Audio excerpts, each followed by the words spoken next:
Kailan naman makikita ng publiko ang mga bata sa isang pelikula or TV show? Naku, Diyos ko, matagal-tagal pa. Ayaw Matagal-tagal niyo? pa. Open? Are you open? Yes. We're open. Zorin and I, we're both open. I think even the kids, especially my girl, kasi she's very vocal eh. So sabi niya, Mom, I want to be like you. I want to be an actress. I want to be a host. But I also want to sing and dance. So parang sinasabi na, kasi ikaw hindi. Parang gano'n. So bakit wala pa?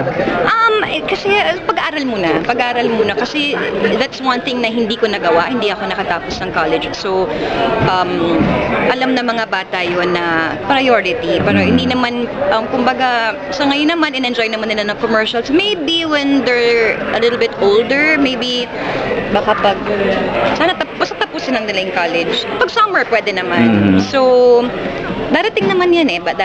So, mas okay na yung slowly but surely. Fermina, what's your secret? You're looking slimmer now and parang you're Dalaga. glowing. Naku, oh wow, maybe because overwork? Pero not in a negative way. Kasi nga because of this new teleserye, tapos may mga SIR, ganyan. Siguro, maybe I'm just happy. I'm inspired even if I'm puyat all the time. Siguro kasi I love what I do. So, baka nakikita na kahit ngara, kahit bagot, ay happy siya. Okay na yun. Kasi diba importante, kahit ano yung gawin mo, anong trabaho mo, importante, you love what you're doing. After your wedding, what's the biggest magic sa inyo ni Zod? Ako sa ngayon, yun pa talaga yung wedding, yung parang hindi namin naisip na after how many years of being together, na meron pa palang ile-level up yung respect, yung love for each other.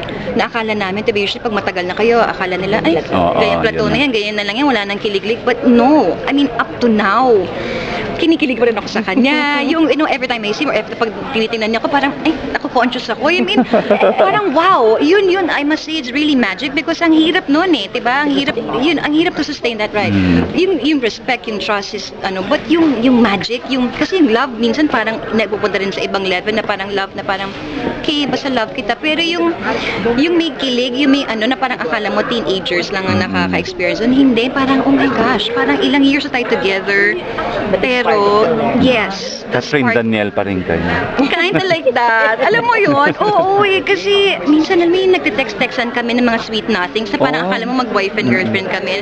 And I think it really helps na may ganun. Dapat talaga hindi mawala sa mag-asawa yung, kung yung iba nagde-date talaga pa, yung ganyan, diba? May ganun eh. So, I think it's really a case-to-case basis. Kasi kami, kung di man kami nakapag-date na kaming dalawa lang, ginagawa namin through usap ng phone. Alam mo yun, yung text-text na yung mga sweet nothings lang na ganyan. So, I think yun dapat ang hindi mawala para ma-maintain yung magic, yung spark.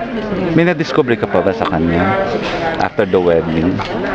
Hindi. Siguro mas na parang na-confirm ko na talagang mahilig talaga siya man-sorpresa. Hindi talaga siya yung typical lalaki na hindi siya yung stereotype, hindi siya yung bibigyan ng bulaklak sa'yo, hindi yung not the usual guy. Gusto kanyang surpresahin in a different way. So, katulad ng mob wedding, parang who would think that? Yung parang, di ba? Kasi ayaw niya nung traditional eh. So, siguro pati yung sa pagpapakasal namin, ayaw na nung normal na kasi feeling na lahat ng tao ginawa na yun. So, siya, especially pag concerning me, gusto na laging iba, laging unique. So talagang, yung doon ko na ay, ang galing mo. I mean, ako hindi ko talaga... Ang swerte mo. Oh, thank you. Yung ako hindi, I can't top that. Yung parang paano ko, gusto kong mangumante, parang paano? Ano pang gagawin ko? Todo na to talaga. So, Fermina, if you don't mind me asking, I'm doing a rainy day celebrity. Parang, ano yung bagay na hindi ka makakalis ng bahay without, especially sa panahon natin ngayon? okay, pag umulan? Siguro rain jacket. Yung rain jacket. Kasi hindi ako ma-umbrella. Although, I always have umbrella in my car. Pero, pag yung mga mabilisan na ganyan, automatic na yung ganun. So, yung hoodie, yung ganyan. So, rain jacket. Oo. And pardon me for asking, but in TV Patrol kanina, pinalabas na kasi na nagbati na si Robin and si Bibi. So, do you have any reactions? Oh, wait, to that? magkaaway ba sila?